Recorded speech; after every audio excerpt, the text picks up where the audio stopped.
साने गुरुजी. पाठ रात्र 12वी. श्यामचे पोहणे. कोकणामध्ये पावसाळ्यात विहिरी तुडूंब भरलेल्या असतात. हाताने सुद्धा पाणी घेता येते, इतक्या भरतात. पावसाळ्यामध्ये पोहण्याची कोकणात मौज असते. नवीन मुलांना या वेळेसच पोहायला शिकवितात. नवशीच्या कमरेला सुकळ किंवा पिडले बांधतात व देतात त्याला विहिरीत ढकलून.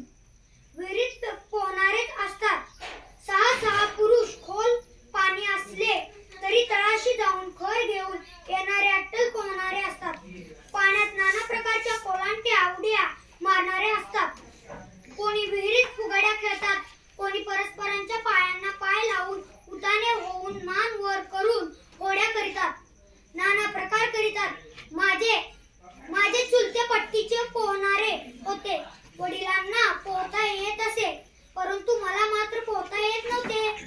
दुसरे पोहत असले म्हणजे मी मजा पाहावयास जात असे, परंतु स्वतः मात्र पाण्यात कधी गेलो नाही. मला फार भीती वाटे. आमच्या शेजारची लहान लहान मुलेही धडाधड उड्या टाकीत, परंतु मी मात्र भित्रू भागूबाई.